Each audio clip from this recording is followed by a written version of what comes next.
ኑ እንተዋወስ፣ መልካሙን እንጋራ፣ ዲናችንን እንወቅ። አለብን አደራ።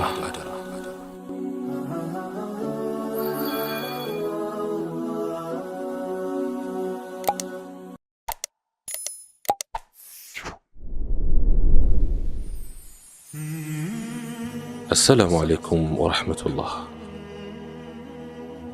زبير ابن العوام رضي الله عنه كنبي عليه الصلاة والسلام بالدربوش محل جنبار قدم سيون اسلمنان قدمو كتقبلو يمجمروش مسلموش محل عندنا اسلمنان كتالات لمكلاكل يمجمريون سيف يمزز مجاهد نبر.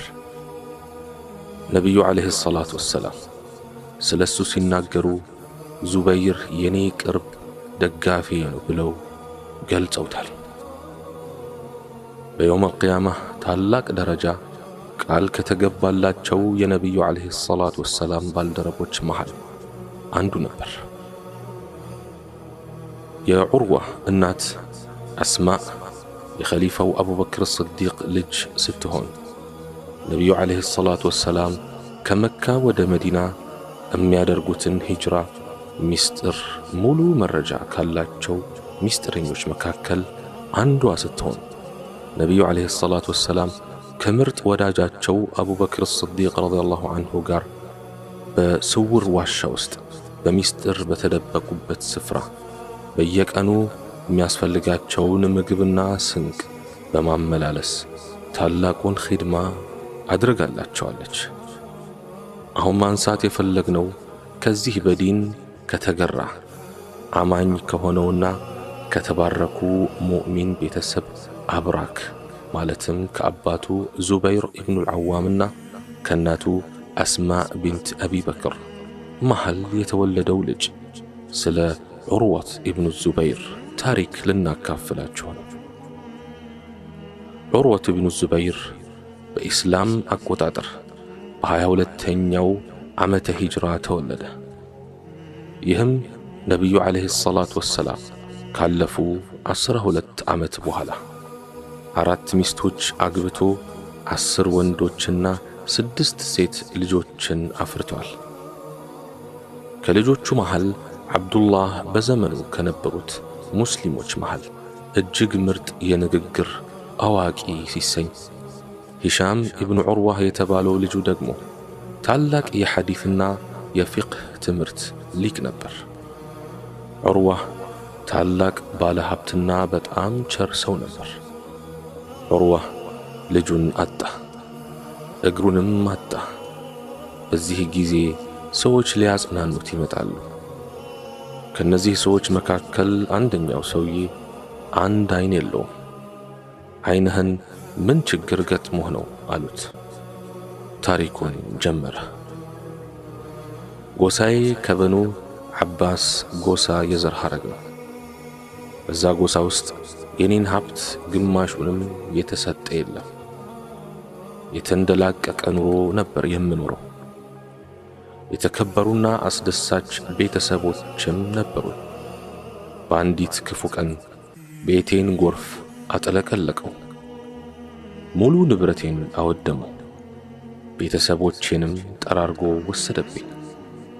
የምወዳትን ባለቤቴን የምሳሳላቸውን ልጆቼን ጎርፍ ነጠቀኝ። ከዛ ሁሉ ልጅና ንብረት አንድ ሕፃን ልጅና አንድ ግመል ብቻ ተረፉልኝ። ያንን ጨቅላ ሕፃንና ግመል ይዤ ከሰፈር ወጣሁ። ድንገት ግመሉ አመለጠኝና አፈተለከ። ሕፃኑን ልጅ አስቀምጬ ግመሉን ተከተልኩት። ጥቂት እንደሮጥኩኝ የሕፃኑ ለቅሶ ከጆሮዬ ገባ። ወደ ልጄ እየከነፍኩ ተመለስኩኝ። ሕፃኑን ጭንቅላቱን ተኩላ ጎርሶ አንጠልጥሎታል። ላስጥለው ደከምኩ። የአብራኬን ክፋይ እያየሁት ተኩላ አናቱን ፈጥፍጦ በላው። ወደ ግመሉ ተመለስኩ። ለመያዝ ስሞክር በርግጫ አይኔ ላይ አቀመሰኝ። መሬት ተዘርሬ ወደቅኩ። ጎኔ ተሰበረ፣ አይኔም ጠፋ። ይኸው በአንድ ቀን ሙሉ ቤተሰብ፣ ሙሉ ሀብትና የአይን ብሌኔን አጥቼ አልሐምዱሊላህ ደስተኛ ሆኜ እየኖርኩ ነው አለና ታሪኩን ተረከላቸው። ሱብሓነላህ። ዱንያ ፈተናዋ ብዙ ነው። መንገዶቿ ሁሉ እሾሃማና ወጥመዳማ ናቸው። ታዲያ ብልህ ሰው ሙሲባ በገጠመው ጊዜ በመታገስ አጅሩን ይፈልጋል። የዋህ ሰው ደግሞ ሙሲባ ሲገጥመው ከመንገድ ይወጣና ከሁለት ያጣ ድሃ ሆኖ ይቀራል። እንደ መሬት ቻይ የለም፣ ሁሉን ነገር ትችላለች። ከእኩይ እስከ ክፉ፣ ከመናጢ እስከ ከሃዲ ሁሉን ነገር ትሸከማለች። ተሸክማ ዝም ትላለች። እየረገጧት፣ ወንጀል እየሰሩባት፣ እያጠፉባት ዝም ብቻ። ዝምታን የመሰለ ነገር የለም። በተለይ መግባባት በከበደበት ቦታ መቻልን የመሰለ ነገር የለም። በተለይ መናገር ነገር በሚያባብስበት ቦታ ላይ ለሚወረወርበት ድንጋይ ቁብ ሳይሰጥ በዓላማው ቀጥ ብሎ የሚጓዝ ብዙ ርቀት ይሄዳል። በተለይ በዚህ ዘመን ወደፊት የመጓዝ ትልቅ ዓላማ ያለው ሰው የሚወረወርበትን ቀስት ሁሉ መቋቋም የሚችል ሰፊ ደረትና ጠንካራ ትከሻ ሊኖረው ግድ ይላል። ትዕግስት መራራ ብትሆንም ፍሬዋ ጣፋጭ ነው። ነገሮች ሲከብዱ፣ ፈተና ሲበዛ፣ የምትኗኗረው ሰው ሲጠፋ ከሰው ራቅ። ራስህን አግልል። ዝም በል።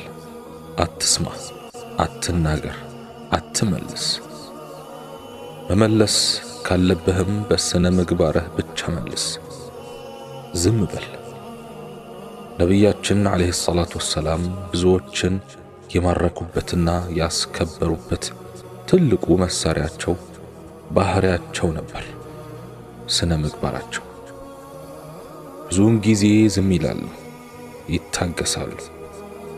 መናገር የግድ በሆነበት ቦታ ላይ ብቻ ይናገራሉ። ንግግርህ ያምር ዘንድ ጸባይህ ይመር። ሰዎች ይከተሉህና ይቀበሉህ ዘንድ የነቢዩን ዓለይሂ ሰላቱ ወሰላም ባህሪ በአንተ ላይ ይዩ።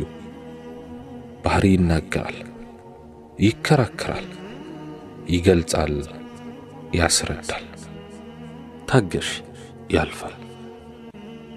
ታጋሾች ምንዳቸው ገደብ የለሽ ስለመሆኑ በቁርአን ተነግሯል። የታጋሽ ምንዳ ይህ ነው፣ እስከዚህ ነው ተብሎ አልተቀመጠም። ጉዳዩ ከባድ ስለሆነ እኮ ነው። የምድር ላይ ታላላቅ ሰዎች ሁሉ ከትልቅ ደረጃ የደረሱት ታግሰው ነው።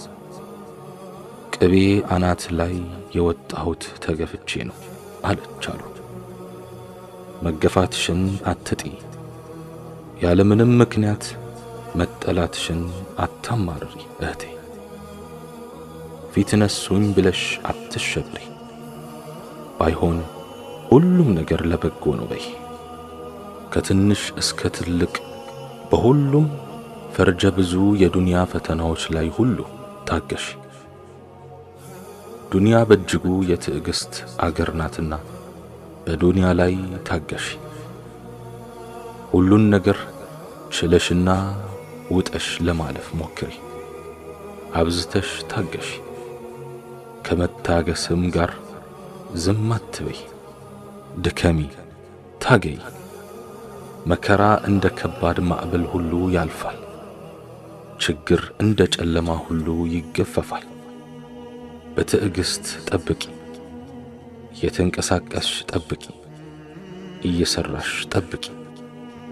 መጠበቅ በራሱ ዒባዳ መሆኑ እወቂ። ኢንሻአላህ ያልፋል። ዱንያ የትዕግስት አገርማ ባትሆን ኖሮ የነቢዩ አዩብ ዓለይሂ ሰላም አይነት ትዕግስት ለጀነት መግባት ጥሎሽ ሆኖ ባልቀረበ ነበር። ኢላሂ ዱዓችንን ማሳመር ባንችል እንኳ ሐጃችንን አንተ ታውቃለህ። ምላሳችንን ቢንተባተብም ሐሳባችንን ትረዳለህ። አንደበታችን ቢተሳሰርም ምኞታችንን ታውቃለህ። የቱን ያህል ብናስመስልም ውስጣችንን ታነባለህ። ከኛ ጉዳይ ካንተ የተደበቀ ምን ነገር አለ? ብናሳየህ ባናሳየህ ምን ይሳናሃል ጌታዬ? ደክሞኛል ደግፈኝ ያ ረቢ፣ ከፍቶኛል ጠግነኝ ፈጣሪ።